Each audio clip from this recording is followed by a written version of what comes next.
तुम लोग 50 साल में क्या किया? हुकूमतें जो पाकिस्तान में थी उन्होंने कोई कदम नहीं उठाया। हर सवाल का जवाब आपका ये आता है कि ये पिछली हुकूमतों का करा था रहा है। आज 2 साल हो गए हैं, ये जवाब है। पाकिस्तान का सबसे बदतमीज वजीर जो है उसका नाम है Umar Ayub Khan. Chief justice Lahore high court ने पेट्रोल बहरान की तहकीकात के लिए आला सतह का कमीशन बनाने का हुक्म दे दिया। कोविड-19 की बात कर रहे हैं, हम तो अभी तक कोविड-18 के साथ नुबुर्दाज़मा हैं। अस्सलाम वालेकुम, पाकिस्तान टुनाइट के साथ मैं हूं सैयद समर अब्बास। नाज़रीन, आज कराची में लोड शेडिंग के मामले पर कौमी असम्बली में गर्मा गर्म बहस हुई और जो नौबत है वो तलखी तक भी जा पहुंची थी।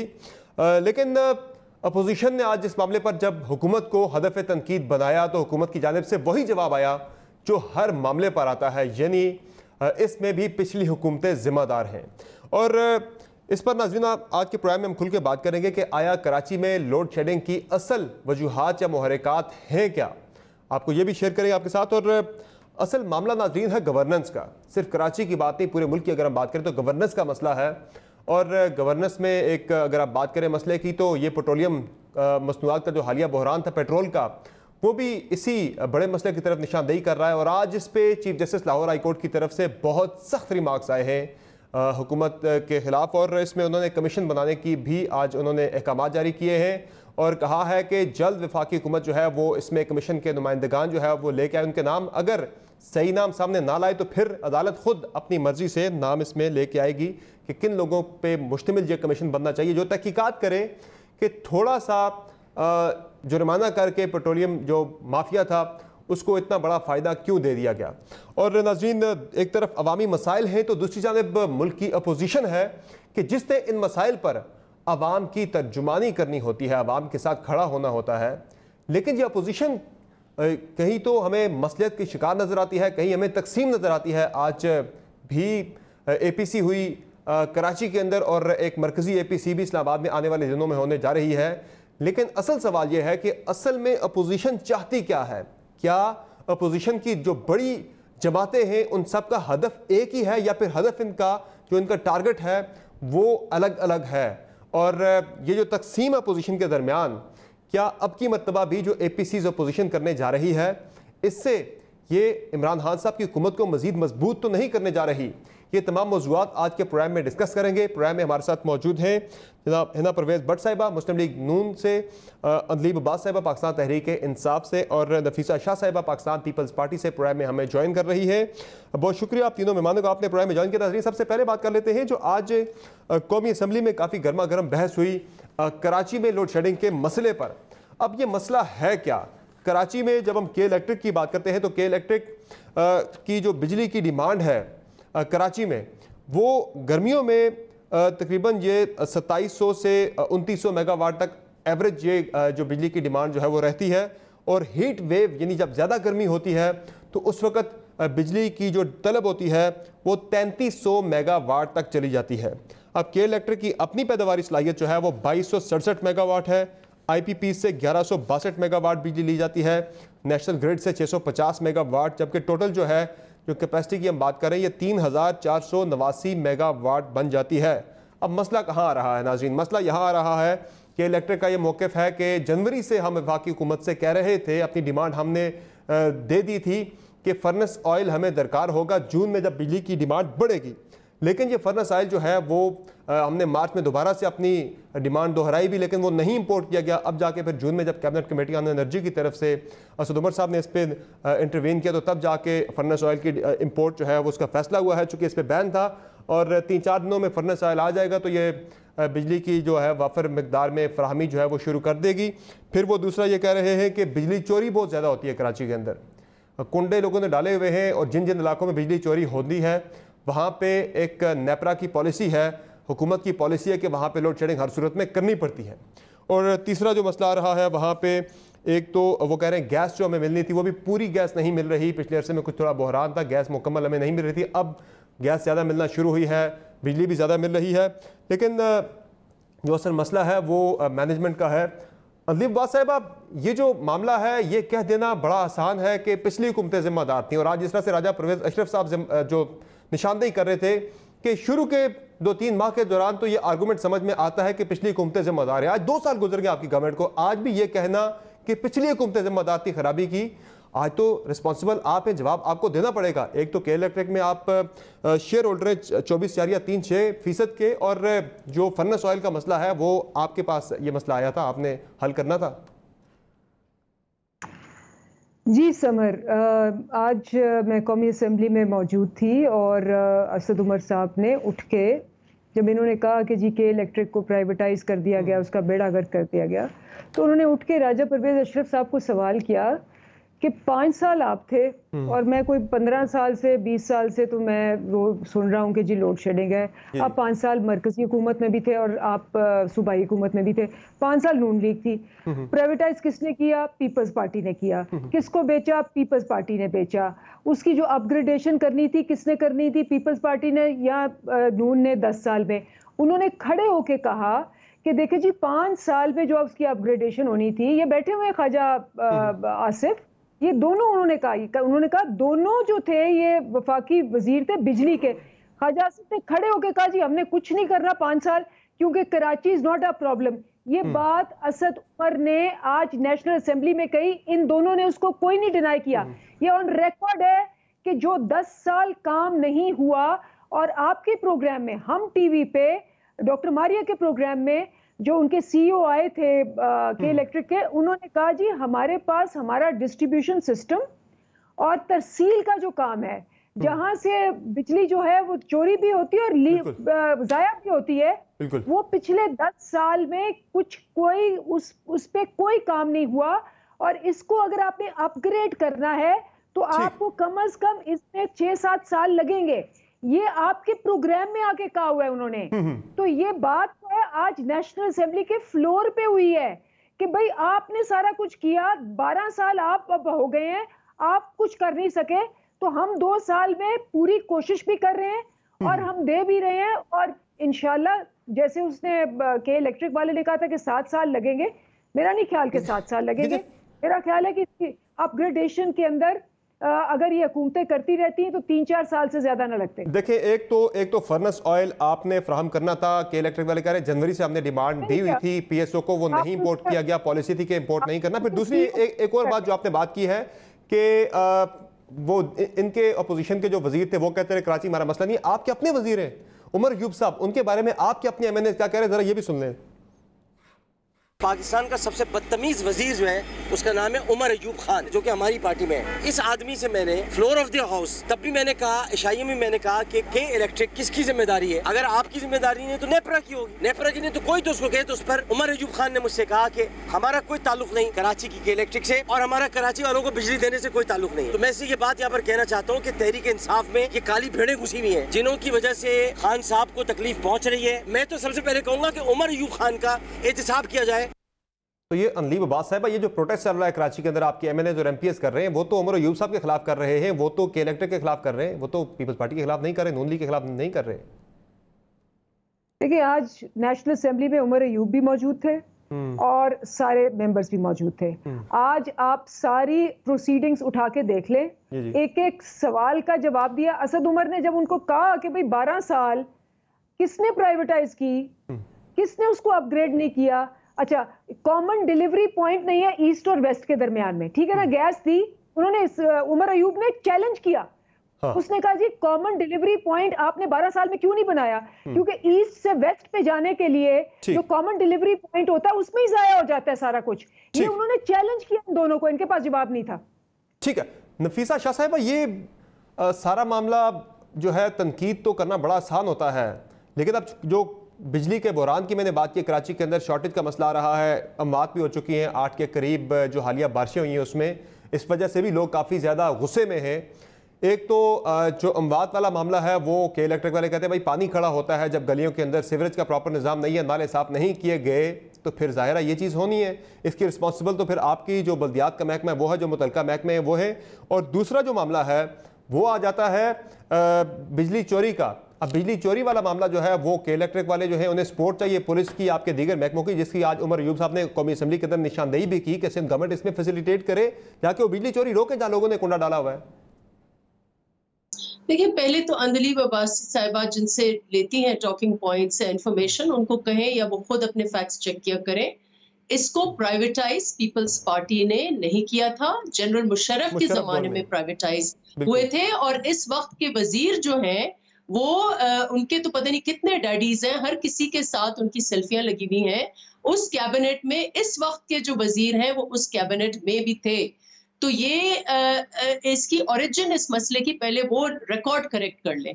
अब जो आप कहते हैं हर टेलीविजन चैनल पर, अब ये सुन सुन के थक गए और उनको तनकीद कर करके भी थक गए, इतने ढीठ हैं। हम ये कह रहे हैं कि वो 10 साल जो पीपल्स पार्टी की कारकर्दगी थी उसका एहतसाब इलेक्शंस में हो गया, वो जैसे भी फेयर अनफेयर हो गया। PMLN की जो कोताहियां है उसका एहतसाब हो गया। आपके अब 2 साल हैं, मुझे बता दें कि जो आउटस्टैंडिंग इश्यूज हैं KESC की, सबसे ज्यादा इशू यही था कि फर्नेस ऑयल, इन्होंने खुद फैसला किया कि फर्नेस ऑयल नहीं इंपोर्ट करना। इसकी कौन जिम्मेदारी है? इसकी जिम्मेदारी भी पीपल्स पार्टी है। आपके खुद members floor of the house पर डिमांड करते हैं कि रेजिग्नेशन दे मिनिस्टर पेट्रोलियम। वो लियारी के मेंबर हैं, लियारी के मेंबर ने डिमांड किया है। और दूसरा कराची के मेंबर्स क्या कह रहे हैं उनकी भी जरा सुन लिया करें कि अंदर आपके अंदर सारा जो गर्दो गुबार है वो आपके अंदर है।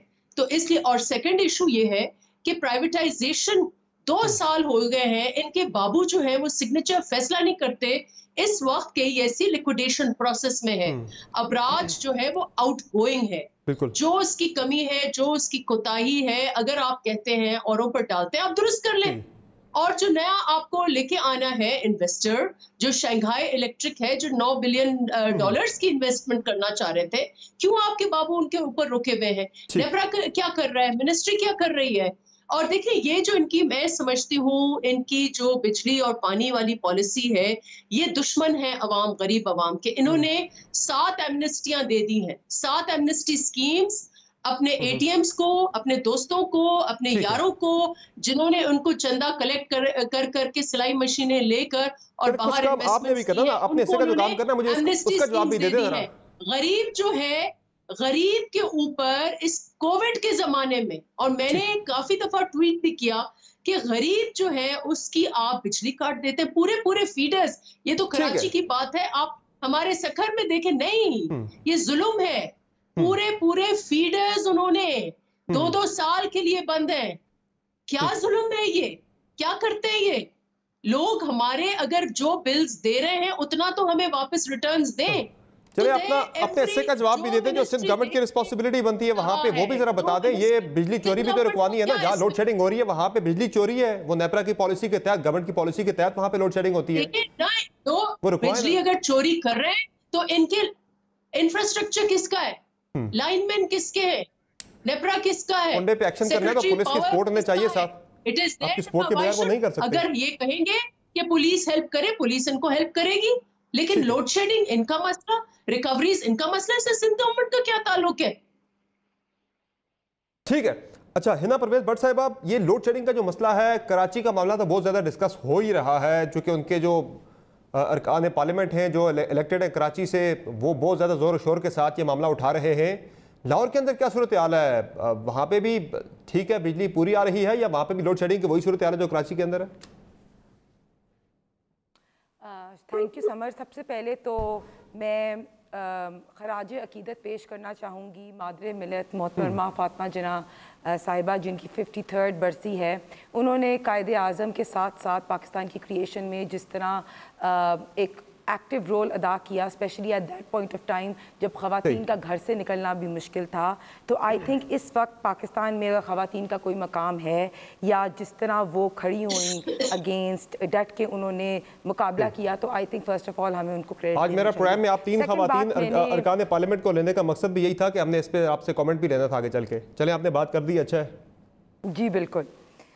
अच्छा, फर्स्ट शुरू में मैं थोड़ी सी अंदलीब अब्बास साहिबा की बात पे आंसर करना चाहूँगी कि इन्होंने कहा कि मुस्लिम लीग नून को कराची से कोई गर्ज नहीं है, तो मैं इनको याद कराती चलूँ कि कराची में अमन व अमान बहाल नवाज शरीफ साहब ने किया था। कराची को ग्रीन लाइन मेट्रो का तोहफा भी नवाज शरीफ साहब ने दिया है। लाहौर टू कराची मोटरवे भी मनसूबा नवाज शरीफ साहब ने बनाया है। और कराची का बिजनेस भी जो बहाल है ना, वो नवाज शरीफ साहब ने किया था। और थोड़े से अपने फैक्ट्स करेक्ट कर लें कि रेगुलेट पीपल्स पार्टी ने नहीं किया, कि कराची इलेक्ट्रिक को मुशर्रफ साहब की टाइम में हुआ था। और समर आपने शुरू में बहुत अच्छा समाप्त कर दिया कि इनकी शायद अपनी मिसमैनेजमेंट है या इनकॉम्पिटेंसी है जिस वजह से ये सारे क्राइसिस क्रिएट होती हैं। लेकिन मुझे जो लगता है इनको एक तो ये माहिर है ब्लेम शिफ्ट करने में, हर चीज़ का ब्लेम जो है ये आराम से पीपी और पीएमएल पे शिफ्ट कर देते हैं। लेकिन आप ये देखें कि आज सुप्रीम कोर्ट ने ये कुछ क्वेश्चंस किए और क्वेश्चंस ये थे कि और यही सवाल अवाम भी पूछना चाहती है कि अरबों के जो पैसे हैं वो किसकी जेब में गए, अरबों के पैसे। अब मुझे ये बताइए कि फर्नेस तफसीली बात करेंगे, पेट्रोल वाले पे तफसीली बात करेंगे, ये जो बिजली वाले पे पहले जरा आप कमेंट कर लें जरा। फर्नेस ऑयल, हाँ मैं फर्नेस ऑयल जी फर्नेस ऑयल क्यों नहीं परचेज किया गया। अब आप लाहौर की तरफ भी आ जाए तो लाहौर में भी इरेगुलर लोड शेडिंग है और टाइमिंग कुछ नहीं पता चलता कि किस टाइम लोड शेडिंग हो जाती है। तो इसमें किसकी मिसमैनेजमेंट है? क्योंकि पाकिस्तान में आई डोंट थिंक कि इलेक्ट्रिसिटी की कमी है, लेकिन मैनेजमेंट ज़रूर। अब मैं इसी को करूँगी कि basic problem is there management. आप आटे का क्राइसिस देख लें, जैसे आपने कहा इमरान खान साहब ने के इलेक्ट्रिक में बिजली का नोटिस दे दिया, कराची में बिजली जाने का नोटिस दे दिया। इसी तरह इमरान खान साहब ने आटे की क्राइसिस का नोटिस दिया।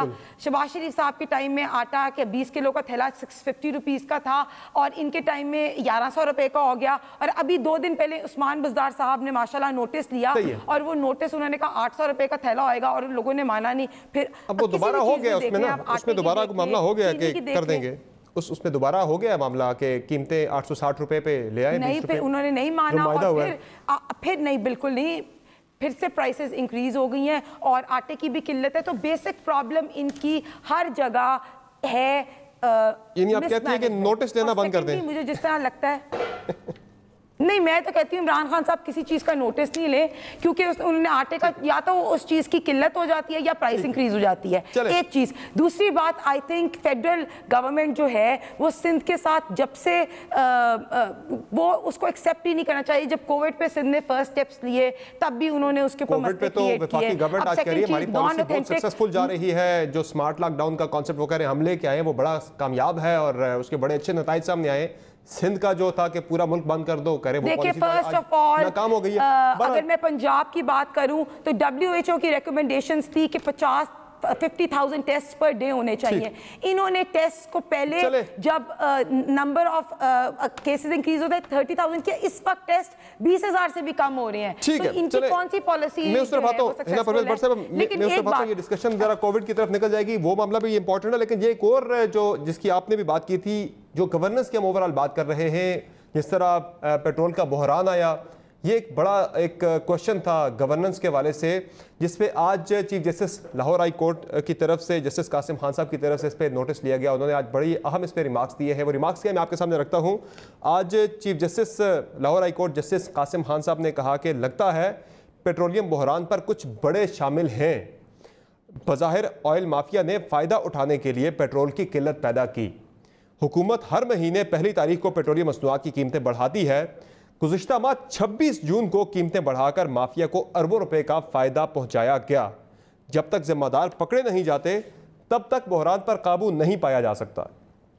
प्रिंसिपल सेक्रेटरी का तहरीरी जवाब अल्फाज का गोरख धंधा है। प्रिंसिपल सेक्रेटरी बताएं, पेट्रोलियम बहरान पर कब कार्रवाई शुरू हुई? बहरान का मामला वज़ीर-ए-आज़म के इल्म में कब लाया गया? मुझे कमीशन में मजबूत लोग चाहिए। अटॉर्नी जनरल की जानिब से तजवीज़ करदा नाम बेहतर ना हुए तो अदालत तजवीज़ करेगी। बादी नज़र में इस हमाम में सब के कपड़े उतरेंगे। और उन्होंने ये भी कहा कि किसी सरकारी रिकॉर्ड को छुपाने की कोशिश की गई तो सख्त कार्रवाई की जाएगी। ये बड़े सख्त उनकी तरफ से आज रिमार्क्स आए हैं। जो कि इस वक्त आप देख रहे हैं कि 4 करोड़ रुपए का जुर्माना करके अरबों रुपए का फायदा पहुंचा दिया गया पेट्रोल माफिया को। तो अनलीब अब्बास साहब, ये क्या ट्रेंड है जो आज लाहौर हाई कोर्ट ने भी आज बड़ा अहम सवाल उठाया है, और ये तो एक सीधी सीधी चार्जशीट आप पे। हाँ, अब आपने इतना देर बाद मुझे मौका दिया तो मुझे थोड़ी सी एड्रेस कर लेने, खुल के बात करें। हाँ, लेकिन आप मुझे मौका दें। सबसे पहली बात तो ये है कि जो असद उमर साहब ने आज तकरीर की थी, लेट मी क्लैरिफाई, मैं उसको यही कह रही थी। उन्होंने ये कहा कि देखिए जी, प्राइवेटाइज हम अगर आप कह रहे हैं जी क्रिमिनल्स भर दिया आपने प्राइवेटाइज करके, तो हमने तो नहीं प्राइवेटाइज किया। 5 साल अगर आप समझते हैं क्रिमिनल्स थे तो 5 साल राजा परवेज अशरफ साहब आपकी हुकूमत थी, 5 साल नून लीग की थी, आपने उन क्रिमिनल्स को पकड़ा क्यों नहीं? अगर आप समझते हैं कि जी वो प्राइवेटाइज हुई, उसका बेड़ा गर्क हुआ और ये हुआ, तो हम तो अभी 2 साल हुए, 5 साल आप थे। और दूसरी बात ये ऑन रिकॉर्ड है, ये मैं आपको करेक्ट करती हूँ, ऑन रिकॉर्ड है, नेशनल असेंबली में लिखा गया है कि ख्वाजा आसिफ ने, और ख्वाजा आसिफ बैठे हुए थे, उन्होंने डिनाई नहीं किया इस बात को, कि उन्होंने कहा कि हमने 5 साल के इलेक्ट्रिक पे बिल्कुल काम नहीं करना, क्योंकि Karachi is not our problem, हम पंजाब जीतते हैं और हम हुकूमत में आ जाते हैं। ये तो ऑन रिकॉर्ड है ये बात। तो ये मैं दोनों करेक्शंस पहले कर दूं कि किस रेफरेंस में ये बात हो रही थी। ये उस रेफरेंस में बात हो रही थी कि 5-5 साल आप लोग थे, आपने उस प्राइवेटाइजेशन को ठीक क्यों नहीं किया। अच्छा जी, अब दूसरी बात, आप आगे इस प्रोग्राम पे, सबसे पहली बात तो ये है कि आपको सबसे मैं वेलकम करती हूँ जो हाई कोर्ट ने कहा है, ये पूरे के पूरे हर इंडस्ट्री में पिछले 40 साल से माफियाज हैं। मैं आपको सुप्रीम कोर्ट को कोट करती हूँ, जब फैसला आया आसिफ खोसा का, उन्होंने लिखा गॉडफादर हैं, और उन्होंने लिखा कि गॉडफादर कौन होता है, गॉडफादर एक्चुअली होता कौन है, जो कि सारी इंडस्ट्रीज में माफिया को इतना डीप कर देता है कि जब आप उसको हटाने की कोशिश करते हैं, ये सारे माफियाज इकट्ठे हो जाते हैं और स्टेटस को बरकरार करने के लिए। अब आप देखें, यहाँ आपका माफिया हर जगह है, आटे में, चीनी में, और ये अब से नहीं है, ये 40-40 साल से माफिया को शिकस्त देनी थी। खान साहब ने 2020 के बारे में कहा था ये माफिया की शिकस्त का साल है। ये माफिया तो अभी तक मुझे हावी नजर आ रहा है। ये आज लाहौर हाई कोर्ट ने भी कहा कि 4 करोड़ का जुर्माना करके आपने 7 अरब का फायदा दे दिया। आपने कंप्लीट नहीं सुनी, आपने कंप्लीट बात नहीं सुनी।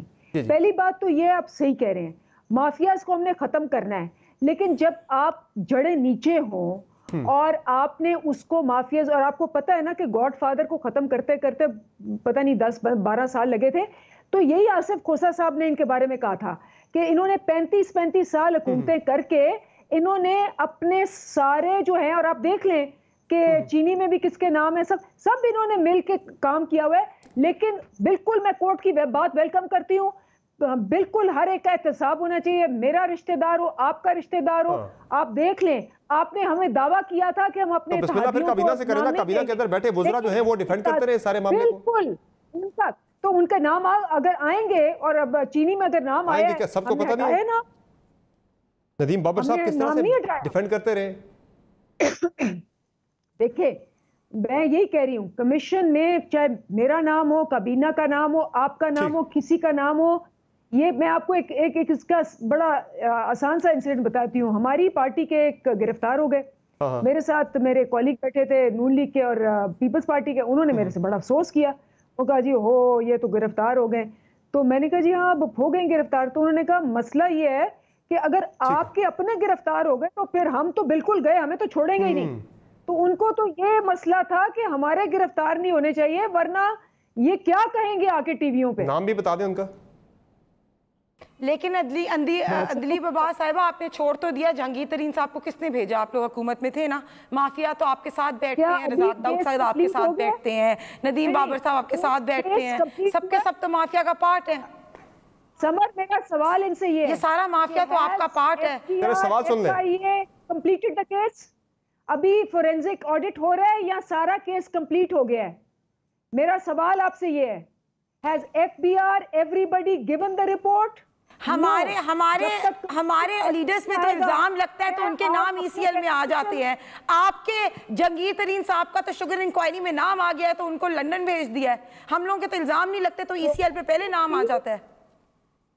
तो आप तो बात वही है, आप क्यों बैठे हैं? मैं तो हमेशा ये कहती हूँ कि भाई हम थे, हम तो कोर्टों में जाते थे, हम इनको ये बैठ के टीवियों पे क्या कहते हैं, इनके पास सबूत है, कोर्ट में जाए हम आप करें। पार्लियामेंट, आपने बड़ी अच्छी बातें की अंदलीब साहिबा, पार्लियामेंट को हम सब रिस्पेक्ट करते हैं। जब पार्लियामेंट्री कमेटी बनाने को कहा था वो क्यों नहीं बनी थी? आप लोगों ने तो पार्लियामेंट को रबर स्टैंप बना दिया है। अगर पार्लियामेंट को मजबूत लेकिन हिना परवेज भट्ट साहिबा जो बात कर रही है अंदलीब अब्बास साहिबा, वो भी ठीक है कि जब इमरान खान साहब के दौर में जरा भी भनक लगती थी फलां जगह कोई गलत कार्य हो रही है, कोई करप्शन हो रही है, जरा भी सामने आई वो फौरन से प्रेस कॉन्फ्रेंस की, जाके अदालत में पहुंच गए।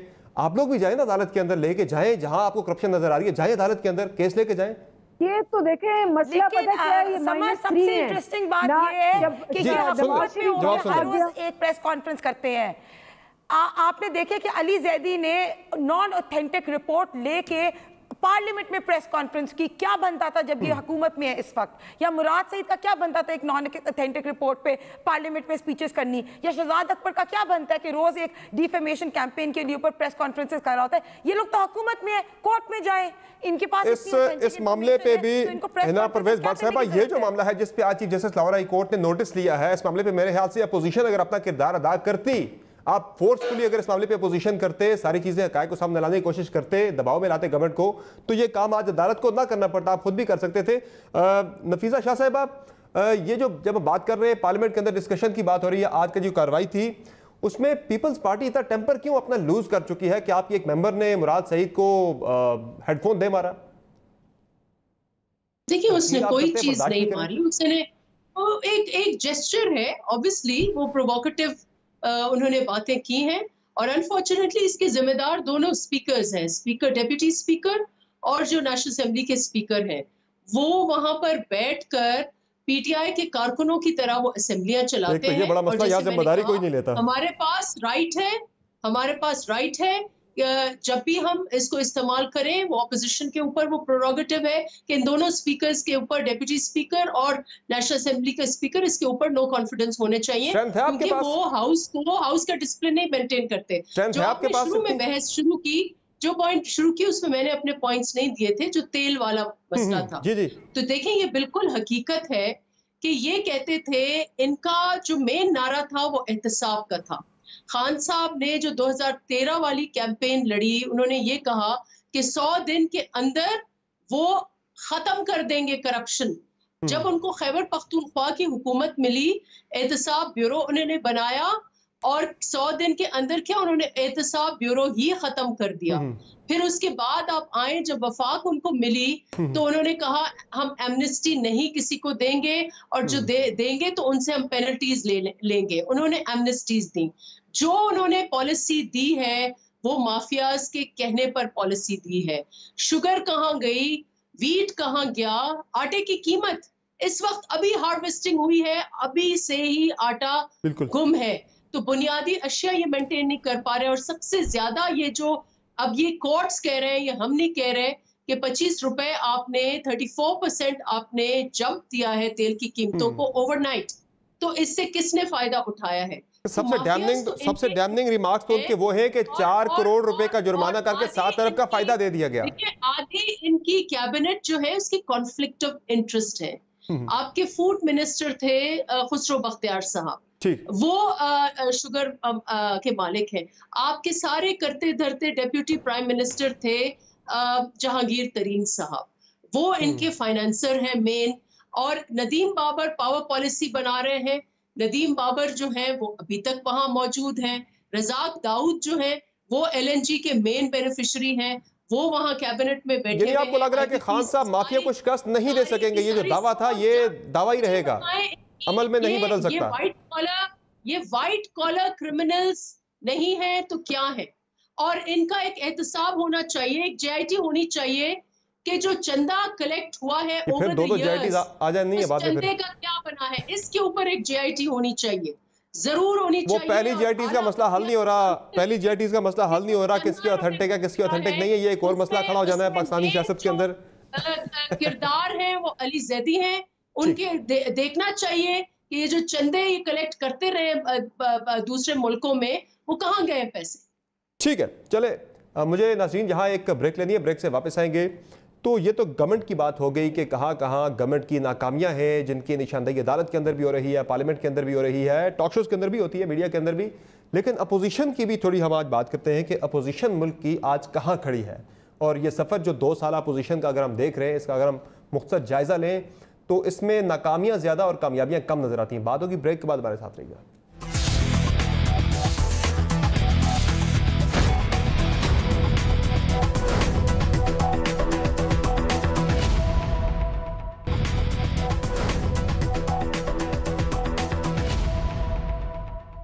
Welcome back to show. नाज़रीन, आज मौलाना फजलुर रहमान साहब की सरबराही में कराची में एक APC हुई है अपोजिशन की, और इन APCs का मकसद जो है वो हम आगे चल के डिस्कस करेंगे। मकसद है क्या है, हदफ क्या है।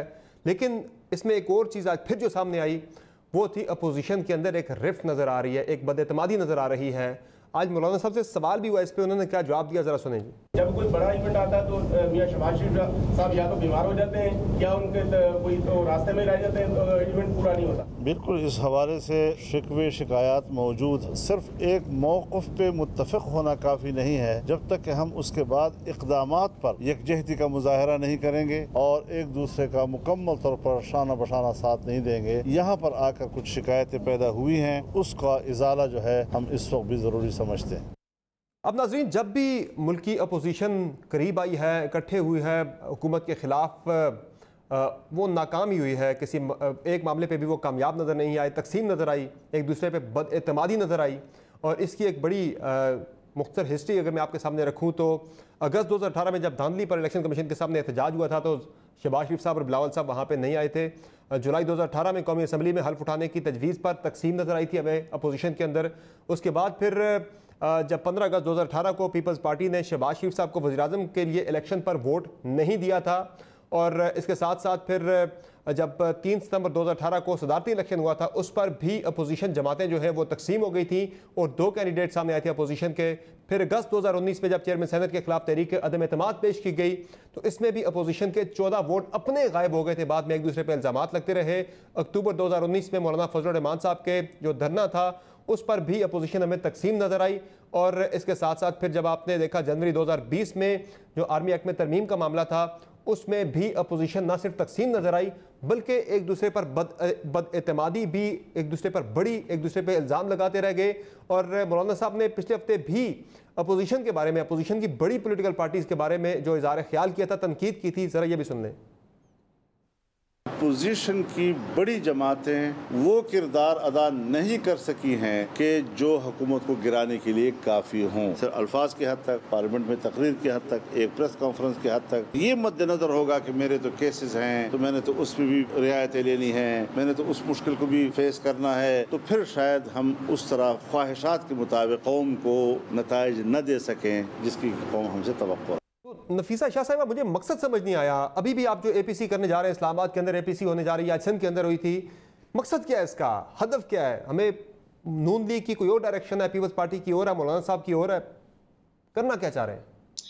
देखिए, बिल्कुल आपका ये सवाल वजह है कि ऑपोजिशन बेस्ट उस वक्त परफॉर्म करती है जब मुत्तहिद हो, लेकिन अगर ऑपोजिशन मुत्तहिद नहीं हो पा रही तो इसका ये मतलब नहीं है कि हम अपना किरदार अदा ना करें। मैं अपनी जमात की बात कर सकती हूँ कि मेरी जमात कोविड के दौरान भी हमारी एक पॉलिसी की क्लैरिटी थी जो हमने सिंध गवर्नमेंट को लेके वहाँ हमने एक पॉलिसी दी। थ्रू आउट इस पीरियड के हम हाइबरनेशन में नहीं थे, हम आइसोलेशन में नहीं थे, बल्कि चारों सूबों में, AJK में और GB में हमने मल्टी पार्टीज कॉन्फ्रेंसेस भी की। और इसके साथ वक्तन फवक्तन चेयरमैन बिलावल भुट्टो जरदारी ने प्रेस के जरिए हमारी जो अपोजिशन है हुकूमत की पॉलिसी पर, उनकी नाकामी पर, उसको बेनकाब किया। फिर आप बजट में देखें कि बजट में हमारी परफॉर्मेंस कैसे रही।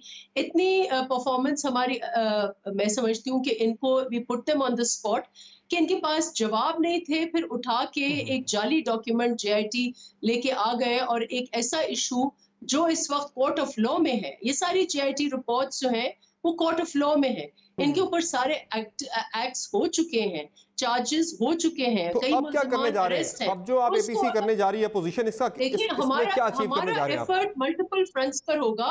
पार्लियामेंट के अंदर हमारी भरपूर ऑपोजिशन है, स्ट्रीट में हम इंतजार कर रहे हैं। कोविड में जैसे ही ठंडक आई और मकसद मुझे टारगेट बता दें, टारगेट क्या है, हदफ क्या है? हदफ क्या है नफीसा शाह साहिबा? हुकूमत को हटाना मकसद है, नेमिंग एंड शेमिंग मकसद है, मकसद असल क्या आपका, हदफ क्या है? देखिए, हुकूमत, यकीनन हुकूमत और इमरान खान जी की जो काबीना है वो मुकम्मल तौर पर नाकाम हो चुकी है, मुकम्मल तौर पर। और हमारे चेयरमैन ने जो स्पीच की फ्लोर पर उन्होंने कहा कि या तो ये सबको साथ लेके चले इस बहरान में, ऑपोजिशन को, और ये माफी भी मांगे आवाम से अपनी नाअहली की, या फिर घर जाए। वो तो ये कहते हैं, खान साहब तो ये कहते हैं कि ये इसलिए कहते हैं कि हम इन्हें 8 बंदों के केसेस माफ कर दे तो ये हमारे साथ चलने को तैयार है अपोजिशन सारी 5 साल पूरे। देखिए, ये मतलब आप उस जमात को ये नहीं कह सकते जिस जमात के लीडर ने 12-12 साल भुगते हैं। क्या मुझे एक और शख्स बता दें जिसने 12 साल जेल काटे? और तो और हमारी खवातीन मेंबर्स को आप स्पेयर नहीं करते। अलीमा बाजी सिलाई मशीनें बना बना कर ऑफशोर प्रॉपर्टीज खरीदती हैं, उनका कोई रिकॉर्ड नहीं होता, उससे कोई सवाल नहीं होता।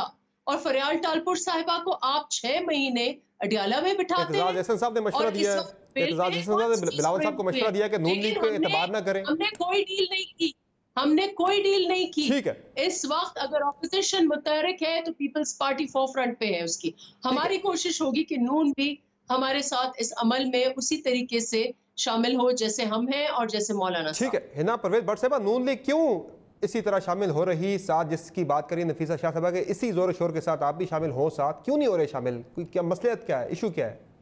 देखिए समर, आपने बड़ी अच्छी अभी एक बात की कि अगर ऑपोजिशन पे केसेस बंद कर दें तो ऑपोजिशन ठीक हो जाएगी। तो इसका मतलब तो यही है कि ये हुकूमत नैब को यूज़ कर रही है ऑपोजिशन पे फेक केसेस बनाने और पॉलिटिकली विक्टिमाइज। ये तो इमरान खान साहब का मौक़िफ़ है ना, हमारे तो सब लीडर, ये तो इमरान खान साहब का मौक़िफ़ तो ये प्रूव करता है कि वो नैब को, इमरान खान साहब का मौक़िफ़ ये प्रूव करता है कि NAB is being used to politically victimise the opposition, पहली चीज़।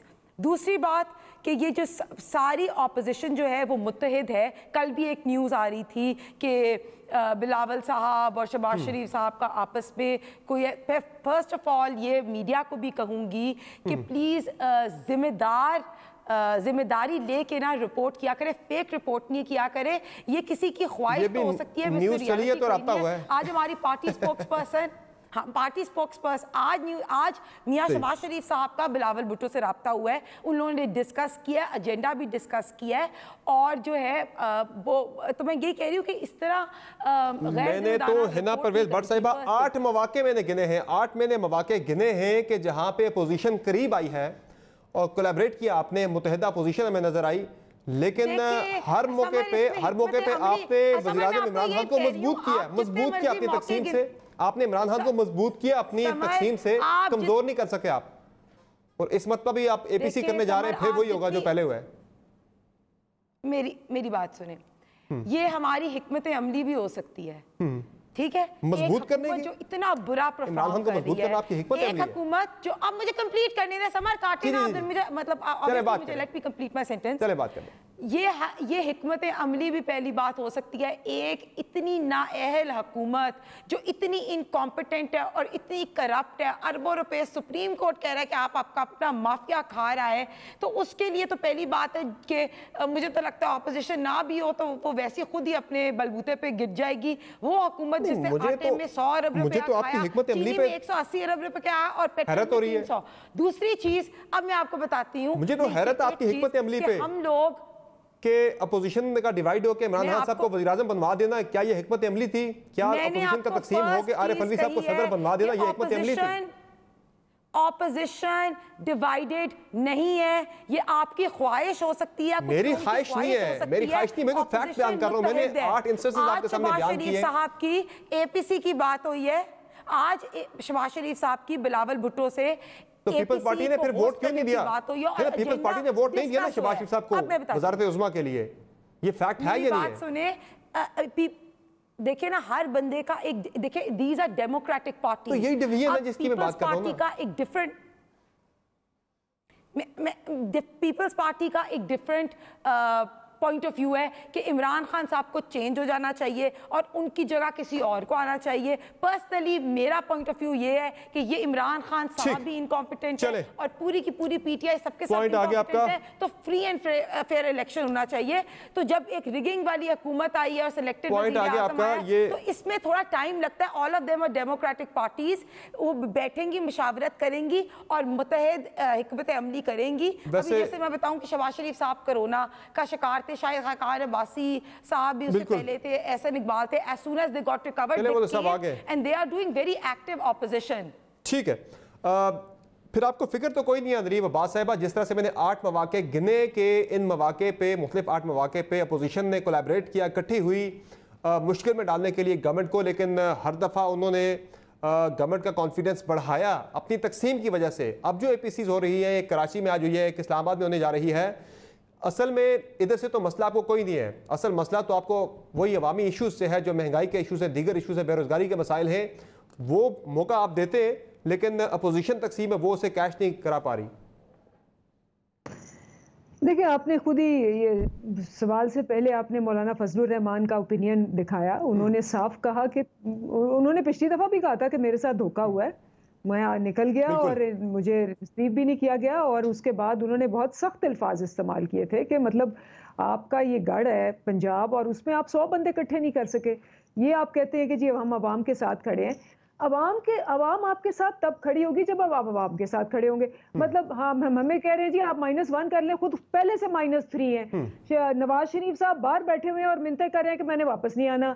और इधर शहबाज शरीफ साहब नीचे कर उधर बैठे हुए हैं, छुप के बैठे हुए हैं। और मरियम तो है वो तो बोलती नहीं। तो खुद अगर इनकी ये लीडरशिप ही गायब है और इनके जो अपोजिशन के मेंबर्स हैं वो उनको ढूंढ रहे हैं कि जी किधर है, हमने उनसे मिलना है, उनसे बात करनी है, तो मसला तो इनका है। अगर इनका ये मसला है कि आपस में ये मिल नहीं सकते क्योंकि इनको पता है कि अवाम इनके साथ नहीं खड़ी। चले मैं सवाल को दूसरी तरह करता हूँ, ये जिस तरह की गवर्नेंस आज आपकी है, जिस तरह चले ये तो अपोजिशन डिवाइडेड है, कॉम्प्रोमाइज है। खान साहब कहते हैं कि ये मुझसे NRO लेना चाहते हैं इसलिए ये बेहतर अपोजिशन नहीं कर पा रहे। जिस तरह की आपकी गवर्नेंस है आज के दिन में, आज तक की आपकी जो गवर्नेंस है, इस तरह की अगर किसी और की होती है, इमरान खान साहब अपोजिशन में होते, क्या उसे टिकने देते हुकूमत को? देखिए, हमने 12 साल, मैं 13 साल मैंने अपोजिशन में गुजारी और आपको पता है एक दिन हम नहीं बैठे थे, एक दिन हम नहीं बैठे थे और हमने 2 साल पूरे एविडेंस के साथ धांधली की बात की। इन्होंने कहा था जी हम आएंगे, हम एविडेंस दिखाएंगे, फलाना हुआ, कुछ भी नहीं हुआ। नंबर 1। नंबर 2, जो बड़ी इंपॉर्टेंट बात है, आप गवर्नेंस की बात करते हैं, आप देखें कि कोविड के अंदर पाकिस्तान का स्मार्ट लॉकडाउन का एग्जाम्पल दिया जा रहा है। इंडिया का हाल देखें, जहां गरीब मर गए, हमारा एहसास प्रोग्राम वर्ल्ड बैंक कोट कर रहा है। उसके बाद आप देखें कि हमारी एक्सपोर्ट, जो हम इंपोर्ट कर रहे थे वेंटिलेटर्स, इन्होंने हमें 1600 वेंटिलेटर दिए 30 साल में, हमने उसको 4000 किया और आप खुद बना रहे हैं। अब हम वो तो हालात एक अच्छी बात है, लाइक तहसीन है हालात, ठीक है। हमारी पीपी इक्विपमेंट जो इंपोर्ट कर रहे थे, हम अब एक्सपोर्ट कर रहे हैं। अंडे और मुर्गियों वाला प्रोग्राम भी इमरान खान ने दोबारा शुरू कर दिया है, वो भी क्रेडिट ले लें। जैसे हालात बेहतर होंगे, ये 2 साल में ये 7 दफा आए हैं, 35 साल। ग्रेड 1 से 16 की आपने जो 80,000 के करीब जो है असामियां खत्म कर दी है। कभी नहीं बात करेंगे, नौकरियां आपने देनी थी, महंगाई आपने कम करनी थी, माफिया को पकड़ना था, ये सारी गवर्नेंस में चीजें आती हैं। जनरल्स के यार है, जनरल्स के ये यार हैं, उनके एलाइज हैं। कभी चले आप किसी और तरफ लेके डिस्कशन को नफीसा शाह साहिबा जरा इसको कि उन्होंने मुल्क को कैसे गर्क किया और कैसे बर्बाद किया, इश्यूज पे रखें जरा कि आज आप अपोजिशन की बात हो रही है, आप मामले को कहीं ले गई हैं, आप अपनी अपोजिशन की बात करें ना। जिन्होंने कुर्बानियां दी हैं, जिस आइन की वजह से ये बैठे हुए हैं मेंबर्स, ये आइन नहीं होता तो ये दर दर फिरते उगते, अभी तक कंटेनर पर सवार होते। शुक्र करें जुल्फकार अली भुट्टो का, शुक्र करें शहीद बीबी का, शुक्र करें आसिफ अली जरदारी का। अच्छा, मैं एक बात कहना चाहती हूँ समर, मैं इनको एक हकीकत जो है, जो हिस्ट्री में लिखी गई है, जुल्फकार अली भुट्टो साहब जो थे वो फॉरेन मिनिस्टर 7 साल अयूब खान के थे, और जो नवाज शरीफ थे वो जियाउल हक के बच्चे थे। जिसका मिशन उन्होंने कसमें खा के कहा था कि हम कर, ये उनकी कैबिनेट में थे, ये उनके बंदे थे, उनकी परवान चढ़े।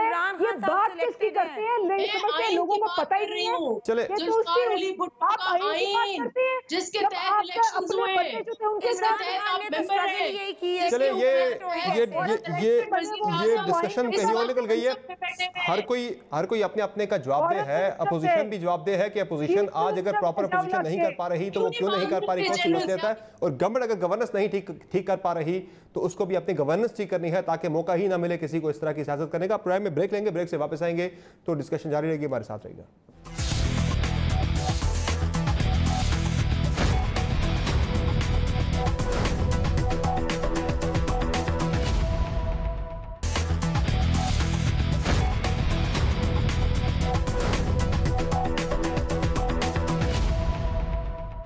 नाज़रीन, फिर से प्रोग्राम में आपको खुशामदीद कहेंगे और अब कुछ बात हो जाए मादर मिल्लत फातिमा जिन्ना साहिबा से मुतल्लिक, जो कि न सिर्फ उन्होंने क़याम पाकिस्तान की जो तहरीक थी उसमें अपना किरदार अदा किया, बल्कि पाकिस्तान में जमहूरियत के अहया के लिए भी उनकी एक स्ट्रगल रही। और जो पाकिस्तान के वारिस थे उन्हें गद्दार तक लोगों ने डिक्लेयर कर दिया। अनफॉर्चुनेट, बड़ा अफसोसनाक था ये, और धांधली करके इलेक्शन हरा दिया गया। लेकिन बर्दाश्त, तहम्मुल और बुर्दबारी का वो मुजस्समा रही। आज की सियासत में हमें वो बर्दाश्त, वो तहम्मुल वो नज़र नहीं आ रहा। वो क्यों मिसिंग है ये एलिमेंट हमारी सियासत से, हम उन्हें क्यों फॉलो नहीं करते उनकी पॉलिटिकल लेगेसी को? इस पर क्विकली कमेंट कीजिएगा नफीसा शाह साहिबा। देखिए, मैं समझती हूँ कि अगर वो उस वक्त जो धांधली के जरिए एक इलेक्शन चोरी की गई थी, अगर वो नहीं होता तो आज वो मुल्क की पहली खातून सदर होती 60s में, and this would have been a world record. और उनका जो विजन था वो भी पार्लियामेंट्री डेमोक्रेसी का था। उन्होंने भी एक डिक्टेटर से फाइट किया, उसी तरीके से उसको हमने फॉलो किया। शहीद जुल्फकार अली भुट्टो ने डिक्टेटरशिप से फाइट किया, शहीद बीबी ने डिक्टेटरशिप से फाइट किया। उन्हें गद्दार तक करार दे दिया गया, गद्दार तक करार देने की कोशिशें की गई उन्हें, जो पाकिस्तान की वारिस होते हुए। उनकी जो बर्दाश्त थी वो आज की सियासत में हमें नजर क्यों नहीं आ रही? आइडियोलॉजिकल मदर थी जी, जो बर्दाश्त उनके अंदर थी सियासत में, उन्हें यानी कि गद्दार तक करार देने की कोशिश की गई, जो पाकिस्तान की वारिस भी थी उस वक्त। लेकिन बर्दाश्त उनकी जो है वो आज की सियासत में हमें नजर क्यों नहीं आ रही? थोड़े थोड़े पॉलिटिकल डिफरेंसेस पे यहाँ लोग एक दूसरे को माइक मार देते हैं, इस तरह की गाली गलौज हो जाती है। जी जी जी, मैं कह रही हूँ कि बर्दाश्त, डेमोक्रेटिक पेशेंस जो है वो जितनी पाकिस्तान पीपल्स पार्टी में और किसी में नहीं है। जितने हमारे 2 लीडर्स असैसिनेट हुए हैं, ठीक है, चले 2 लीडर्स हमारे हिना परवेज भट्ट साहिबा, क्विकली कमेंट कीजिएगा जी। आज वो बर्दाश्त पाकिस्तानी सियासत से क्यों गायब हो गई है? वो पॉलिटिकल लेगेसी जो थी फातिमा जिन्ना साहिबा की। देखिए, एक मुझे लगता है फातिमा जिन्ना साहिबा की 2 इम्पॉर्टेंट लेगेसी थी। एक, जिस तरह वो आमरीत के खिलाफ डट के खड़ी हुई, बिल्कुल नंबर 1, और सेकंड, उन्होंने ये शो किया कि ख़वातीन का रोल पॉलिटिक्स में कितना इम्पॉर्टेंट है।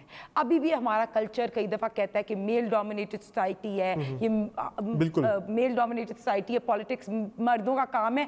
तो फातिमा जिन्ना साहिबा ने एक आमरीत का डट के मुकाबला किया, जिस तरह आप कह रहे हैं कि उन्होंने उनको गद्दार भी कह दिया है, लेकिन वो खड़ी रही स्टेडफास्ट डेमोक्रेसी के साथ अगेंस्ट डिक्टेटरशिप। और तीसरी, द रोल ऑफ विमेन। तो आई थिंक सबसे इंपॉर्टेंट है कि खवातीन का रोल पॉलिटिक्स में उन्होंने डिफाइन किया। अभी भी अगर हमें लोग कहते हैं ना कि खवातीन का तो कोई काम नहीं है पॉलिटिक्स में, so we look up to Fatima Jinnah Sahiba and we see her as a हमारी तमाम फीमेल सियासतदान जितनी भी है, हमारी वुमेन पार्लियामेंटेरियन जितनी भी पॉलिटिशियंस हैं, उन सबके लिए रोल मॉडल है फातिमा जिन्ना साहिबा जी। अदली बवाद साहिबा, कलसूम बीबी ने उनकी फॉलो, बेनज़ीर भुट्टो साहिबा और अब मरियम बीबी जैसे आ रही है, उन सबकी आइडियल फातिमा जिन्ना साहिबा है। वो बर्दाश्त वाली नहीं नजर आ रही मुझे कहीं पे भी जी। अदली बवाद साहिबा, शी वॉज बिल्कुल, आप बिल्कुल सही कह रहे हैं कि रोल मॉडल थी। उन्होंने जिस तरह से कायदे आज़म का साथ दिया और कदम ब कदम रही और आखिर तक वो जमी रही।